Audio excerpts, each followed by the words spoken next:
ಅವರು ಸಂಕಟ ಪಡುವಂಥ ನೋಡಲಿಕ್ಕೆ ನಮ್ಮ ಕೈಯಲ್ಲಿ ಆಗ್ತಾ ಇಲ್ಲ. ಶಾಸಕನಾಗಿ ನಮಗೆ ಆ ಜನರು, ಆ ಊರಿನ ಆ ಜನರ ಋಣ ಇದೆ ಅನ್ನೊಂದು ಮಾತನ್ನು ಹೇಳಿದಾಗ ಭಾಳ ಪೂರಕವಾಗಿ ಸ್ಪಂದನೆಯನ್ನು ಮಾಡಿದ್ದಾರೆ.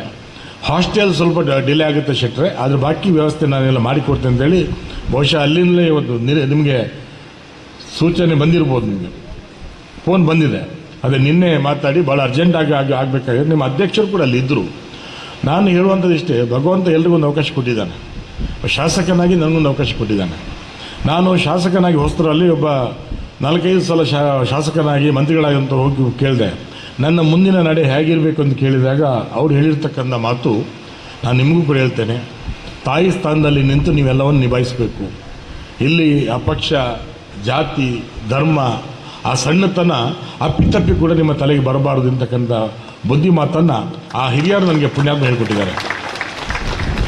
ನಾನು ಅದನ್ನು ನನ್ನ ತಲೆಯ ಮೇಲಿಟ್ಟು ನಮ್ಮ ಕರ್ತವ್ಯ ಅಂತೇಳಿ ನಾನು ಇವತ್ತಿಗೂ ಅದನ್ನು ಅದೇ ರೀತಿ ನಡ್ಕೊಂಡು ಬಂದಿದ್ದೇನೆ. ಶಿಕ್ಷಣದ ಬದುಕು, ಬಾಲ್ಯ ಕಳೆದು ಎದುರಾಗುವಂಥ ಬಯಲ ಬದುಕು ಹಲವಾರು ವಿಮರ್ಶೆಗಳನ್ನು, ಪರೀಕ್ಷೆಗಳನ್ನು ಕೊಡ್ತದೆ. ನಾನು ಆಗಲೇ ಹೇಳಿದ್ನಲ್ಲ, ದೂರದ ಬಳ್ಳಾರಿ 48 ಡಿಗ್ರಿ ಸೆಲ್ಸಿಯಸ್ ಬಿಸಿಲಿತ್ತು, ಗಾಳಿ ಇತ್ತು, ಧೂಳಿತ್ತು. ಈ ಬದುಕು ನಮ್ಮನ್ನು ಅವಮಾನಿಸ್ತದೆ, ಅದೇ ಬದುಕು ನಮ್ಮನ್ನು ಅನುಮಾನಿಸ್ತದೆ, ಅದೇ ಬದುಕು ಕೊನೆಗೆ ನಮ್ಮನ್ನು ಸನ್ಮಾನಿಸ್ತದೆ. ITI ಅಲ್ಲ, ಪಾಲಿಟೆಕ್ನಿಕ್ ಕಾಲೇಜ್. ಇಲ್ಲಿ ವಿದ್ಯಾಭ್ಯಾಸವನ್ನು ಕಲಿತರೆ ತಮಗೆ ಹೊರದೇಶಗಳಲ್ಲಿ, ಈ ದೇಶದಲ್ಲಿ, ರಾಜ್ಯದಲ್ಲಿ ಅತ್ಯುತ್ತಮವಾದಂಥ ಉದ್ಯೋಗ ದೊರಕ್ತದೆ. ಅಥವಾ ನಿಮಗೆ ಇಂಜಿನಿಯರಿಂಗ್ ಮಾಡಬೇಕು ಅಂತ ಒಂದು ಬಯಕೆ ಇದ್ದರೆ 1 ವರ್ಷ ನಿಮಗೆ ಕಡಿಮೆ ಆಗ್ತದೆ, 3 ವರ್ಷದಲ್ಲಿ ಇಂಜಿನಿಯರಿಂಗ್ ಮಾಡಿ ಮುಗಿಸ್ಲಿಕ್ಕೆ ಆಗ್ತದೆ. ಇದರ ಸಹಕಾರ ಕೂಡ ಈ ಒಂದು ಡಿಪ್ಲೊಮಾದಿಂದ ಆಗ್ತದೆ. ಇದು ಅಲ್ಲದೆ ಹೋದ್ಸಲ 54 ಮಕ್ಕಳಿದ್ದರು ಪ್ರಥಮ ಬ್ಯಾಚಲ್ಲಿ. ಎಲ್ಲ 54 ಮಕ್ಕಳಿಗೂ ಕೂಡ ಉತ್ತಮ ಉದ್ಯೋಗದ ಅವಕಾಶ ಆಗಿದೆ. ಎಲ್ಲರೂ ಕೂಡ ಉದ್ಯೋಗಪತಿಗಳಾಗಿದ್ದಾರೆ.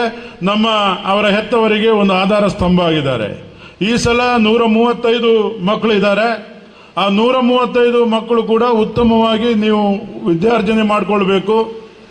ಎಲ್ಲರೂ ಕೂಡ ಉತ್ತಮ ಶ್ರೇಣಿಯಲ್ಲಿ ತೇರ್ಗಡೆಯಾಗಿ ಉದ್ಯೋಗವನ್ನು ಬಯಸಬೇಕು. ನಾವು ಇಲ್ಲೇ ಶಾಸಕರು ಮತ್ತು ಎಲ್ಲ ನಮ್ಮ ವಿವಿಧ ಉದ್ಯೋಗಪತಿಗಳ ಸಹಕಾರದಿಂದ ಸಾಧ್ಯವಾದರೆ ಇಲ್ಲೇ ನಾವೊಂದು ಉದ್ಯೋಗ ಮೇಳವನ್ನು ಕೂಡ ಮಾಡುವಂಥ ಕಾರ್ಯಕ್ರಮವನ್ನು ಮಾಡ್ತೇವೆ.